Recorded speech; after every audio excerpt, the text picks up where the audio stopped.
Leviticus chapter 14, New International Version. The Lord said to Moses, "These are the regulations for any diseased person at the time of their ceremonial cleansing, when they are brought to the priest. The priest is to go outside the camp and examine them, if they have been healed of their defiling skin disease. The priest shall order that 2 live clean birds and some cedar wood, scarlet yarn, and hyssop be brought for the person to be cleansed. Then the priest shall order that one of the birds be killed over fresh water in a clay pot. He is then to take the live bird and dip it together with the cedar wood, the scarlet yarn, and the hyssop into the blood of the bird that was killed over the fresh water. 7 times he shall sprinkle the one to be cleansed of the defiling disease, and then pronounce them clean. After that he is to release the live bird in the open fields. The person to be cleansed must wash their clothes, shave off all their hair, and bathe with water. Then they will be ceremonially clean. After this they may come into the camp, but they must stay outside their tent for 7 days. On the 7th day, they must shave off all their hair. They must shave their head, their beard, their eyebrows, and the rest of their hair. They must wash their clothes and bathe themselves with water, and they will be clean.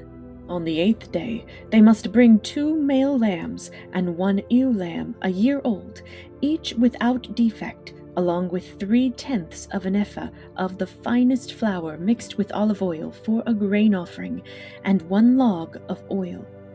The priest who pronounces them clean shall present both the one to be cleansed and their offerings before the Lord at the entrance to the tent of meeting. Then the priest is to take 1 of the male lambs and offer it as a guilt offering, along with the log of oil. He shall wave them before the Lord as a wave offering. He is to slaughter the lamb in the sanctuary area where the sin offering and the burnt offering are slaughtered. Like the sin offering, the guilt offering belongs to the priest. It is most holy. The priest is to take some of the blood of the guilt offering and put it on the lobe of the right ear of the one to be cleansed, on the thumb of their right hand, and on the big toe of their right foot. The priest shall then take some of the log of oil, pour it in the palm of his own left hand, dip his right forefinger into the oil in his palm, and with his finger sprinkle some of it before the Lord 7 times. The priest is to put some of the oil remaining in his palm on the lobe of the right ear of the one to be cleansed, on the thumb of their right hand, and on the big toe of their right foot, on top of the blood of the guilt offering. The rest of the oil in his palm the priest shall put on the head of the one to be cleansed, and make atonement for them before the Lord. Then the priest is to sacrifice the sin offering, and make atonement for the one to be cleansed from their uncleanness.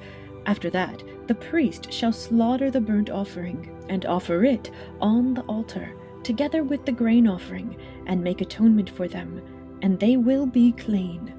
If, however, they are poor and cannot afford these, they must take 1 male lamb as a guilt offering to be waved to make atonement for them, together with 1/10 of an ephah of the finest flour mixed with olive oil for a grain offering, a log of oil, and 2 doves or 2 young pigeons, such as they can afford, 1 for a sin offering and the other for a burnt offering. On the 8th day they must bring them for their cleansing to the priest at the entrance to the tent of meeting before the Lord. The priest is to take the lamb for the guilt offering, together with the log of oil, and wave them before the Lord as a wave offering. He shall slaughter the lamb for the guilt offering, and take some of its blood and put it on the lobe of the right ear of the one to be cleansed, on the thumb of their right hand, and on the big toe of their right foot. The priest is to pour some of the oil into the palm of his own left hand, and with his right forefinger sprinkle some of the oil from his palm 7 times before the Lord. Some of the oil in his palm he is to put on the same places he put the blood of the guilt offering, on the lobe of the right ear of the one to be cleansed, on the thumb of their right hand, and on the big toe of their right foot.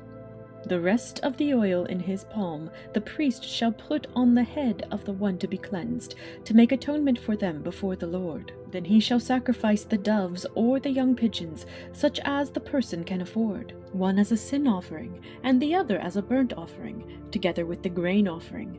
In this way, the priest will make atonement before the Lord on behalf of the one to be cleansed. These are the regulations for anyone who has a defiling skin disease and who cannot afford the regular offerings for their cleansing. The Lord said to Moses and Aaron, "When you enter the land of Canaan, which I am giving you as your possession, and I put a spreading mold in a house in that land, the owner of the house must go and tell the priest, 'I have seen something that looks like a defiling mold in my house.' The priest is to order the house to be emptied before he goes in to examine the mold, so that nothing in the house will be pronounced unclean. After this, the priest is to go in and inspect the house. He is to examine the mold on the walls, and if it has greenish or reddish depressions that appear to be deeper than the surface of the wall, the priest shall go out the doorway of the house and close it up for 7 days. On the 7th day, the priest shall return to inspect the house. If the mold has spread on the walls, he is to order that the contaminated stones be torn out and thrown into an unclean place outside the town. He must have all the inside walls of the house scraped, and the material that is scraped off dumped into an unclean place outside the town. Then they are to take other stones to replace these and take new clay and plaster the house. If the defiling mold reappears in the house after the stones have been torn out and the house scraped and plastered, the priest is to go and examine it, and if the mold has spread in the house, it is a persistent defiling mold. The house is unclean. It must be torn down, its stones, timbers, and all the plaster, and taken out of the town to an unclean place. Anyone who goes into the house while it is closed up will be unclean till evening. Anyone who sleeps or eats in the house must wash their clothes. But if the priest comes to examine it, and the mold has not spread after the house has been plastered, he shall pronounce the house clean, because the defiling mold is gone.